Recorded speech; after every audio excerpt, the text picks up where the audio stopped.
Olá, tudo bem com você? Está começando o MPTV, o seu canal de comunicação com o Ministério Público da Paraíba. No programa de hoje você vai ver reportagens sobre o Hospital Getúlio Vargas, localizado em Bahia, e sobre a ação ajuizada pela Promotoria de Justiça de Defesa do Patrimônio Público de Cajazeiras para obrigar a Prefeitura a convocar os aprovados no último concurso público. Também vai saber o que o MP Procon fez durante o Black Friday para garantir os direitos dos consumidores. No estúdio vamos receber o Procurador-Geral de Justiça, Bertrand de Araújo Asfora, que vai fazer uma retrospectiva da atuação do MPPB em 2016. Fique com a gente, o MPTV está no ar.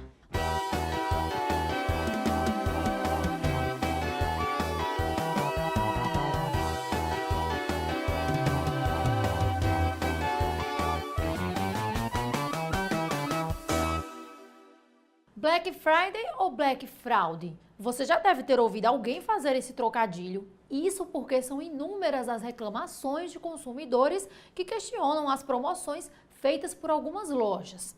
Para combater práticas abusivas e a propaganda enganosa, o MP Procon, o Procon de João Pessoa e as polícias civil e militar da Paraíba fizeram uma operação em lojas da capital no último dia 25 de novembro, quando foi realizada a Black Friday. A fiscalização começou cedo. O planejamento na sede do MP Procon reuniu não só integrantes do Ministério Público Estadual, mas também as polícias militar e civil, além do Procon Municipal e estudantes de Direito, Publicidade, Contabilidade e Administração do IESP. Os alunos ajudaram desde setembro no levantamento de preços para comparar e saber se a Black Friday apresentava mesmo vantagens para o consumidor. Todos juntos deram início a uma operação de fiscalização em defesa do consumidor. Proteger o consumidor, que é o ente vulnerável nas relações de consumo. E por que vulnerável? Porque nós não temos conhecimento dos processos mercadológicos. Você, com certeza, nós não sabemos como é que um celular é fabricado. Nós não temos conhecimento como se processa uma cirurgia. Então, nos falta conhecimento técnico, jurídico e, às vezes, fático. E, por isso mesmo, um dos setores onde há mais lesão à saúde econômica do consumidor, infelizmente, são as publicidades que deveriam ser sempre corretas, claras, verdadeiras. Esse trabalho vem sendo feito desde setembro, outubro, novembro, justamente para que hoje a gente tenha na mão uma tabela onde a gente tem o preço que estava sendo praticado nos últimos meses e o preço que está sendo colocado em promoção. Aí, pela tabela, vai se verificar se aquele preço na promoção realmente é uma promoção ou uma fraude. A instituição veio no ideal de apoiar, né? Nós selecionamos alunos de vários cursos, contabilidade, administração, ciências contábeis, gestão financeira, publicidade, propaganda, direito. E esses alunos eles estão há 10 semanas fazendo pesquisa de campo. Essa pesquisa está sendo coletado dados de produtos que possivelmente vão estar em promoção na Black Friday, e aí a gente vai conseguir evidenciar se de fato as promoções ocorrem de forma verídica, efetivamente, ou se existe, na verdade, uma enganação ao consumidor. E a Polícia Civil, juntamente com demais órgãos de fiscalização, na data de hoje, tem a finalidade de fiscalizar, né, e coibir possíveis práticas de crimes contra o consumidor e também crimes contra as relações de consumo. A Polícia Militar vai dar o apoio às equipes de fiscalização, dando a segurança tanto à equipe e, no caso de houver prisão, vai fazer a condução para a delegacia especializada. Mais de 10 lojas físicas receberam a visita dos fiscais em João Pessoa. A operação também contou com fiscalização online em mais de 12 sites de compra. E no dia de Black Friday, muita gente saiu de casa em busca de ofertas. Foi o caso de Anderson, que todo ano escolhe a data para buscar preço baixo. Sempre espero essa época do ano, sempre dá tudo barato. É algo que todo ano você se programa, guarda um dinheirinho. Isso. Com Jaqueline, a situação foi parecida. Ela veio em busca de uma geladeira e quis aproveitar Black Friday para gastar menos. Mas não foi dessa vez. Eu acho que a Black Friday não muda nada. Pelo contrário, se a gente não pesquisar, os preços é muito maior do que antes. E não foi só ela que percebeu isso. É a gente que passa o ano todo divulgando o preço, quando chega no final do ano aumenta um pouquinho para na sexta-feira baixar. Muitas lojas fazem isso. A gente vê, descobre. A gente pega o papel, a gente sai pesquisando nas lojas. Muitas das vezes tem. Por isso que o PROCON sempre avisa que é melhor dar uma olhada primeiro, conferir se é verdade mesmo, porque tem maquiagem por trás. Os órgãos de defesa do consumidor só consideram um desconto válido para esta data quando é a partir de 15%. Menos que isso pode ser considerada prática abusiva. Com os dados em mãos, os fiscais conseguiram identificar irregularidades. Na unidade do Armazém Paraíba, um auto de infração foi lavrado porque este celular, em setembro, custava R$ 999 e dentro da promoção saía por R$ 898, cerca de 10% de desconto. Abatimento pequeno para a proporção da Black Friday. Também houve notificação por conta desta TV, que mesmo com a placa de promoção, estava com o mesmo preço de setembro. Num período promocional que é o Black Friday, quando na verdade você não teve o desconto. Ela vem sendo feita desde setembro, desde dia 24 de setembro. Ela é o acompanhamento do preço total. E esse foi o menor preço vendido nesse período. A fiscalização seguiu em lojas do Shopping Manaíra e 2 supermercados da Estrada de Cabedelo. No Hiper, o diretor do MP-PROCON, Francisco Glauberto Bezerra, esteve com representantes das forças de segurança e mais um auto foi lavrado também por propaganda enganosa. O estabelecimento tem direito de apresentar defesa em 10 dias. O gerente teve que prestar esclarecimento na delegacia. O balanço da operação foi a autuação de 9 estabelecimentos comerciais e o encaminhamento à central de polícia de 6 gerentes de supermercados e de lojas de eletrodomésticos para a lavradura de TCO, termo circunstanciado de ocorrência. Eles vão responder por prática abusiva com uso de propaganda enganosa. No próximo bloco, você vai ver reportagens sobre a situação do Hospital Getúlio Vargas, localizado em Bahia, e sobre as medidas adotadas pelo MP em relação ao concurso público para servidores, promovido pela Prefeitura de Cajazeiras. Não saia daí!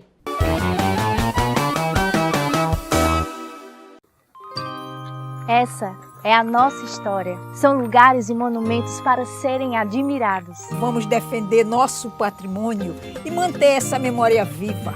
Essa é a nossa cidade. São praias e espaços verdes para curtir a natureza. Com a Câmara Municipal, vamos cuidar e preservar nossas belas paisagens. Se João Pessoa é o seu lugar, junte-se a nós. E vamos espalhar cuidados por aí. João Pessoa é o nosso lugar e a gente cuida. Um dos serviços de saúde de referência no tratamento da hanseníase na Paraíba é o Hospital Getúlio Vargas, localizado em Bahia. Muito mais que atender os pacientes, o hospital se destaca por ser a memória viva da história do tratamento dispensado a essa doença no Brasil. Para além de paredes, a unidade de saúde também é o único lar de pacientes que foram retirados do convívio com as próprias famílias, quando ainda eram crianças para serem isoladas da sociedade.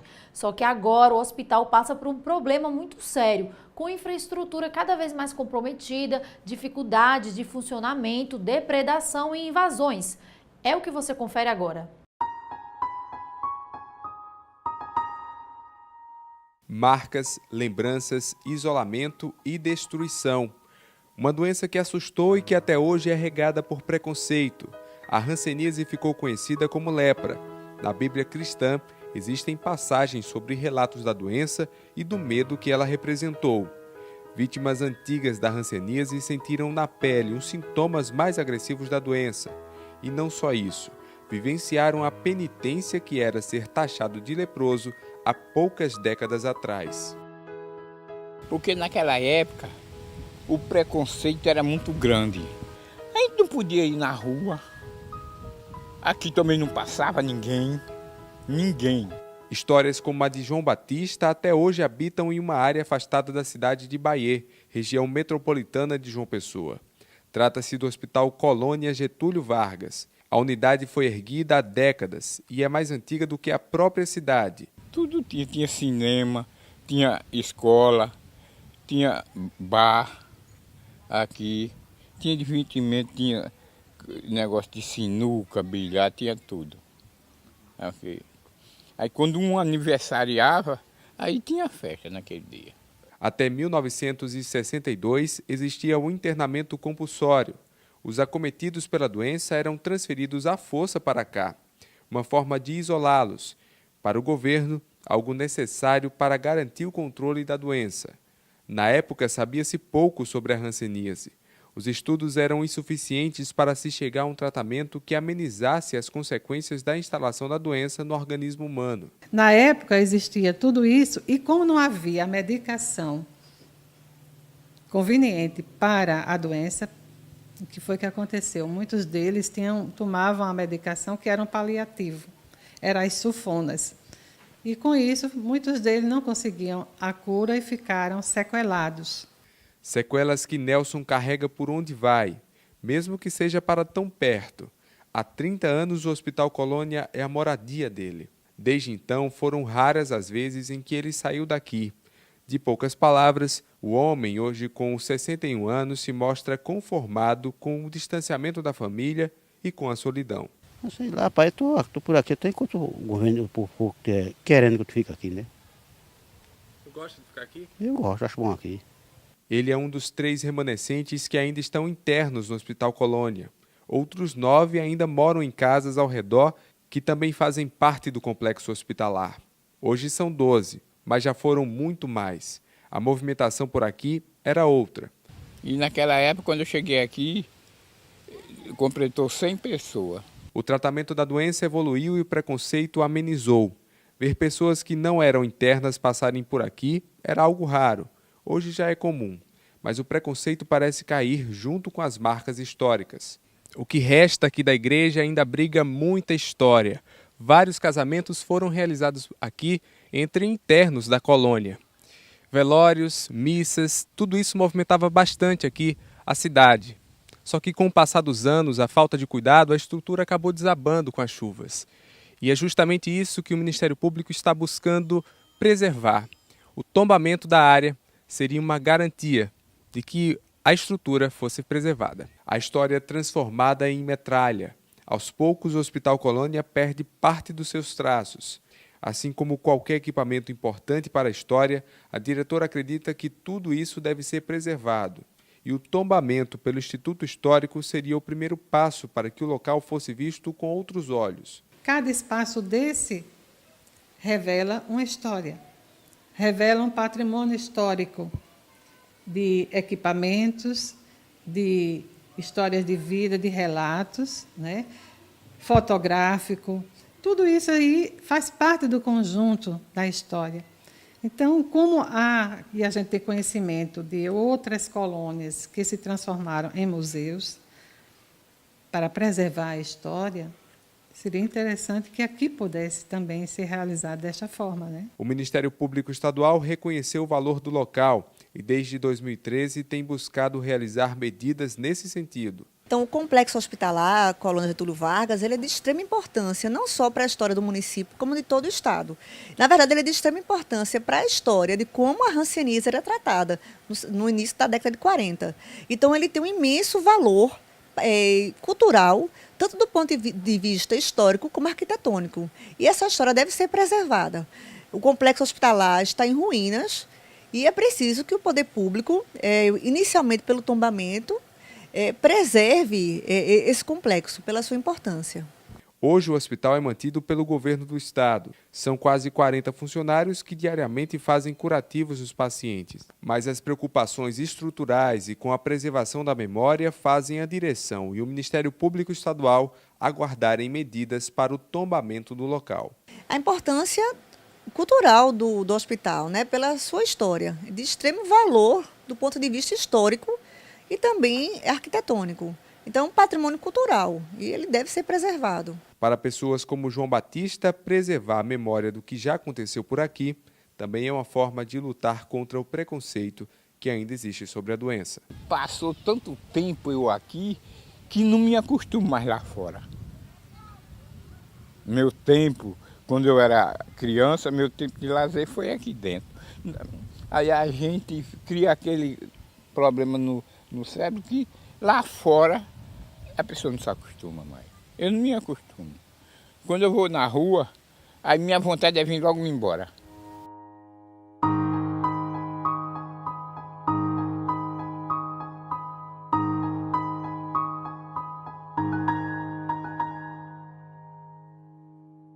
Deixar de ir a festas, dormir pouco e estudar muito.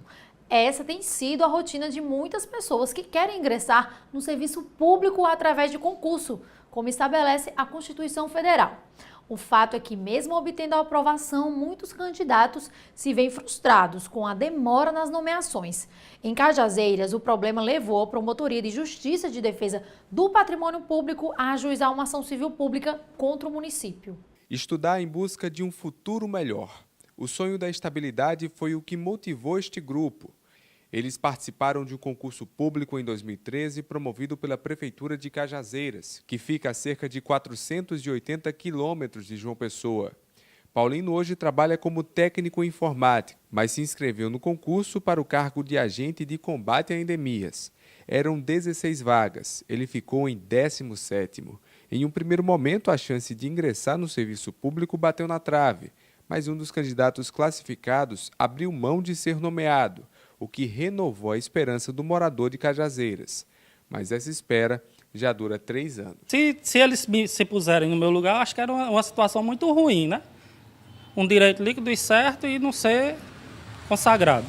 E a situação se agravou ainda mais ao saber que, depois da convocação dos classificados, a Prefeitura passou a contratar mais agentes por prestação de serviços. Isso aconteceu mesmo existindo uma lista de espera por pessoas que também prestaram concurso para a área. Esse ano, no início do ano, foram contratados 30 agentes de endemias, por excepcional que a Prefeitura garantiu. Então, foram 30 pessoas que entraram no meu lugar. Maria das Virgens também participou do mesmo concurso público.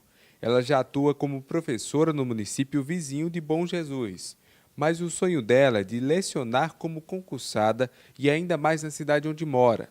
Ela também não foi nomeada, mesmo existindo vários professores contratados sem concurso, e acredita que a motivação pela não convocação é política. A gente se vendo como na espera, porque a gente ficou na classificação, né? No meu caso, lá para a localidade que eu fiz, chamaram a primeira e a segunda colocada. Quando chegou no meu nome, que eu seria a terceira colocada, no caso, eu considero que foi perseguição política e não me chamaram. O que aconteceu? A prefeita foi lá e fechou a escola. O Sindicato dos Funcionários de Cajazeiras acompanha com atenção a situação dos concursados. E aí a gente fica se perguntando por que tantos contratados, ou quando essa ação impetrou, aí a juíza o Poder Judiciário dizendo que não poderia contratar mais, então se transformou esses contratos em cargos comissionados, que ficou a mesma pendência na folha de pagamento. O assunto recebeu a atenção da Promotoria de Justiça de Defesa do Patrimônio Público de Cajazeiras, que também tem como função investigar os atos da administração. A Promotoria de Defesa do Patrimônio Público, ela trabalha com 2 motos principais, que é o combate à corrupção, que ocorre mais comumente com fraude a licitações públicas, com desvio de verbas públicas e, no caso, na garantia de ingresso. O segundo mote é a garantia de ingresso de pessoas concursadas na administração e apenas de forma excepcional, sendo contratadas por excepcional interesse público ou ocupando os cargos comissionados que assim tenham natureza de cargo comissionado, que são aqueles que tenham natureza de cargo de chefia, assessoramento ou direção. Quando a promotoria ingressou com a ação, o município contava com 25% dos contratados através de excepcional interesse público, ou seja, sem a realização de concurso. Depois da ação do Ministério Público Estadual, o quadro mudou. De acordo com o Sagres, o sistema disponibilizado pelo Tribunal de Contas do Estado para acompanhamento de dados da gestão pública, em setembro deste ano, esse tipo de contratação foi zerado. Mas muitas pessoas que fizeram concurso continuam esperando a nomeação. Esta ação teve o pedido liminar deferido pelo juízo da 4ª Vara da Comarca de Cajazeiras, oportunidade em que foi determinada a exoneração desses contratados de forma irregular e a nomeação dos candidatos aprovados no concurso público. O prazo do concurso já expirou, mas as ações impetradas na Justiça durante o período de validade ainda servem de esperança. A gente está aguardando, né? que essa decisão saia daqui para o final do ano, né? A gente já está no finalzinho de novembro, a gente está aguardando. O advogado está bem confiante, né? E as demais também. Ansiedade grande. Com certeza, mas eu creio que tudo vai dar certo. Mais do que a garantia de direitos, a contratação através de concurso público é uma forma de combater as contratações por influência política, uma maneira também de qualificar o serviço público. A nomeação dos candidatos aprovados em concurso público representa a garantia de um serviço público de qualidade. Caso isso não seja verificado, ocorre o sucateamento de todo o serviço que é prestado pela estrutura administrativa da Prefeitura, já que haverá o ingresso de pessoas que não estão devidamente habilitadas para desempenhar essas funções. No próximo bloco, não perca a entrevista com o Procurador-Geral de Justiça, Bertrand de Araújo Asfora. Ele vai fazer um balanço das principais ações do Ministério Público Paraibano em 2016. Gravando! Nos últimos anos, a Câmara Municipal de João Pessoa tem evoluído. E muito! O sinal da TV Câmara agora é aberto e você pode acompanhar aí de casa o dia a dia das nossas vereadoras e vereadores. O portal da Câmara agora está muito mais moderno. Foi criada uma nova plataforma colaborativa. João, mais pessoas. E tudo isso para aumentar a participação popular. E tem mais, a Câmara ganhou um centro cultural e criou a Escola Legislativa. Isso sem falar da valorização do servidor. Além disso, a Câmara está de casa nova. Um prédio todo reformado e moderno para agilizar os trabalhos. E você sabe como a gente sabe de tudo isso? É porque a gente tá lendo ali, ó. Câmara Municipal de João Pessoa. Na casa do povo, toda voz tem vez. E vem aí a Rádio Câmara FM. Mais um canal direto interativo, ligando você ao futuro da nossa cidade. Nesta edição, recebemos o Procurador-Geral Bertrand de Araújo Asfora para fazer a retrospectiva 2016 da atuação do Ministério Público da Paraíba. Doutor Bertrand, seja muito bem-vindo mais uma vez ao MPTV. Muito obrigado. Prazer estar aqui. Qual o balanço que o senhor faz da atuação do Ministério Público da Paraíba em 2016? Apesar de todas as dificuldades, eu acho que nós temos um balanço extremamente positivo. Tudo que nós programamos no início do ano, graças a Deus, nós conseguimos implementar em várias áreas. E em algumas nós tivemos bons resultados, além das expectativas, né, esperadas. Então, o saldo é de muito trabalho, muita luta, né, num ambiente de muita instabilidade em todos os níveis. Mas, graças a Deus, nós podemos chegar no final do ano e dizer que o nosso planejamento foi cumprido. Como foi para o senhor enfrentar tantos desafios e como eles foram superados? Os desafios foram enormes, né? Nós estamos vivendo um corte financeiro e orçamentário desde o início do ano. Nós estamos com o orçamento do ano passado. Então, imagina o que é você ter um orçamento do ano passado com as despesas que se colocam para o outro ano. Todos nós sabemos que existe a indexação dos contratos, a inflação, gera uma demanda de recursos maior. Mas, desde sempre, nós tivemos um compromisso muito forte com o nosso planejamento. Não é? Então, desde o início do mandato, desde 2013, a cada ano ou a cada mandato, a gente sabe exatamente o que pode e o que deve fazer.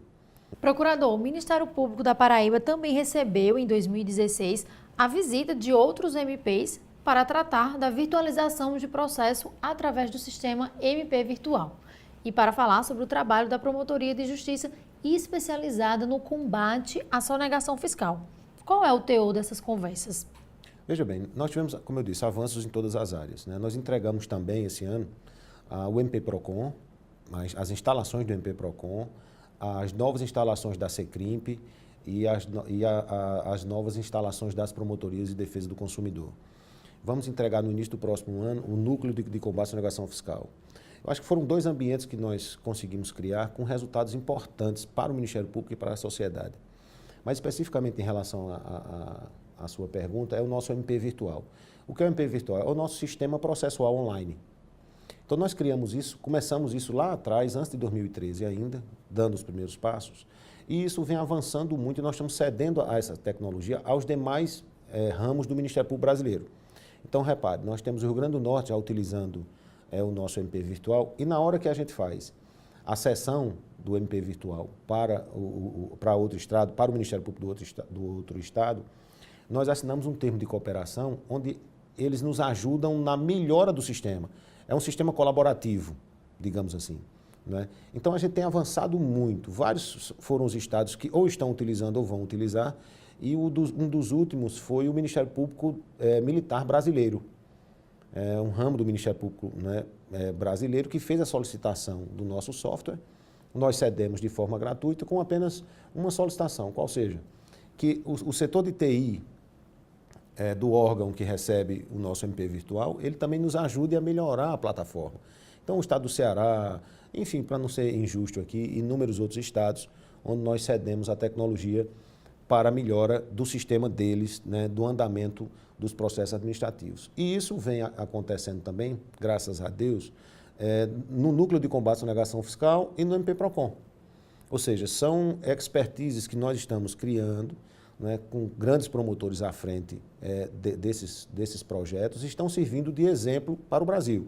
Então, semana passada eu recebi mais uma comitiva, desta feita do Ministério Público do Piauí, que veio visitar um ambiente, né, do Núcleo de Combate à Sonegação Fiscal contra os crimes da ordem tributária, onde nós criamos um ambiente de mediação fiscal antes do oferecimento da denúncia.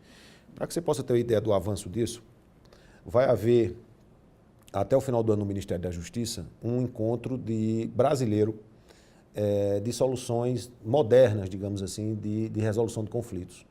E o nosso núcleo de combate à sonegação fiscal, o núcleo contra os crimes da ordem tributária, esse ambiente de mediação, vai ser um modelo, um case, que vai ser apresentado para o Brasil inteiro no Ministério da Justiça. Então, isso nos dá muita alegria, exemplo do próprio MP PROCON, que tem feito um trabalho revolucionário. O MP PROCON tem pouco mais de um ano, mas a sensação que a sociedade tem, e ouço isso muito, é que o Ministério Público, o MP PROCON parece que existe há mais de 10 anos. E a última, acho que foi uma atuação extraordinária, um convênio que o Dr. Glauberto nos trouxe com algumas universidades de João Pessoa, para fazer um acompanhamento do Black Friday. Então, nós fizemos o acompanhamento dos preços 10 semanas antes dessa promoção, né, importada dos Estados Unidos para cá, e fizemos no dia da promoção essa mesma fiscalização e comparamos os preços. Então, ficou evidenciado que no dia do Black Friday, você tinha, sei lá, um fogão que naquele dia o preço dele estava mais caro do que no dia anterior. E isso está muito bem documentado, né? Então, acho que foi um grande avanço para a gente demonstrar a importância do cuidado, né, nessas grandes promoções das grandes empresas. E isso com repercussão, com grande repercussão na sociedade e com consequências jurídicas profundas. Então, isso agora para terminar o ano, porque eu me lembro bem no início do ano, João Pessoa passou por um problema sério nos combustíveis, né, onde houve o início do problema da Petrobras e simplesmente os navios não vinham para cá abastecer. Então, o MP PROCON, com atuação muito firme do Dr. Glauberto, conseguiu reverter isso. Então, você soma um ambiente de construção, né, de engenharia, de várias promotorias que nós já entregamos e outras que vamos entregar no início do próximo ano. O avanço do MP virtual no ambiente do próprio Ministério Público e cedendo essa tecnologia, né, para vários estados do país. O MP PROCON, nessa mesma linha, o núcleo de combate à sonegação fiscal contra a ordem, né, contra os crimes da ordem tributária, esse ambiente de mediação. E eu também não poderia deixar de mencionar o RECFEST. O RECFEST é uma iniciativa do GAECO, né, do nosso núcleo de gestão do conhecimento que nós criamos, o Dr. Otávio é o coordenador desse núcleo, e é um negócio fantástico. Eu digo muito a ele isso, eu digo, Otávio, a gente só vê isso na Europa. E o que é o RECFEST? É um convênio que nós fizemos com as universidades, para que os estudantes de TI possam ajudar na construção de softwares no combate à corrupção. Então, nós fizemos um em João Pessoa, um em Campina Grande, o primeiro foi em Campina Grande. Foram 8 softwares que foram apresentados, e eles fazem em 24 horas, em 48. Sábado e domingo. Começa o RECFEST na sexta-feira e domingo à noite nós estamos premiando. Então, foram 8 softwares lá que eles apresentaram em várias linhas. Teve um que eu gostei muito, né? Tem essa ferramenta do Pokémon, né? Da procura do Pokémon, e os estudantes criaram o Pokémon para procurar obras inacabadas. né? Então, assim, todas as criações nessa linha, João Pessoa também, com resultados ótimos, iniciativa importante que deve ser, inclusive, mencionada isso no ambiente do CNMP. Então, quando você soma isso e debita a crise econômica, a instabilidade política e o mais importante, né, o tão importante quanto, a crise hídrica que a Paraíba vem vivendo. Nós nunca tivemos uma seca tão desafiadora como essa, né? Criamos no ambiente do Ministério Público uma comissão de acompanhamento com procuradores e promotores de justiça. Solicitamos uma audiência ao senhor ministro da Integração Nacional. A ideia da reunião lá, eu levei vários membros da instituição, foi perguntar ao ministro se a transposição iria chegar ou não. Porque chegando à transposição, a estratégia do Ministério Público seria uma, né? Não chegando, a estratégia deveria ser outra. Então, fomos muito bem recebidos pelo ministro da Integração. Em seguida, tive uma audiência com o presidente da República para tratar sobre isso, com a parte da bancada federal do nosso estado. O ministro assumiu o compromisso que, no final de dezembro, as obras estavam prontas em Monteiro, do eixo leste, como eles chamam. São 2 eixos. A Paraíba é o único estado que recebe 2 eixos da transposição. Recebe o eixo leste, que entra por Monteiro, e recebe o eixo norte, que entra em São José de Piranhas. E de lá passa para o Rio Grande do Norte e para o Ceará. Então, assumiu o compromisso, ministro, de que no final do ano a obra estaria pronta. Agora, não liberaria porque a Paraíba não estaria pronta, em tese, para receber essa água, porque o leito do rio Paraíba estaria contaminado com esgoto. Então, isso nos levou a uma reunião em Monteiro. Reunimos todos os promotores de Monteiro até Cabaceiras, inclusive os promotores de Campina Grande, o DENOX, a AESA, a FUNASA, enfim, todos os atores, os prefeitos eleitos e ou não, e criamos um cronograma da transposição e o que vem sendo cumprido e honrado por esses gestores. Então, é uma atuação, claro, humilde da nossa instituição, mas com um desejo muito grande de servir ao povo do nosso estado. Doutor Bertrand, muito obrigada pela entrevista e parabéns pelo trabalho neste ano de 2016. O MPTV termina aqui. Outras informações sobre a atuação do Ministério Público da Paraíba você encontra no site www.mppb.mp.br. Até o próximo programa.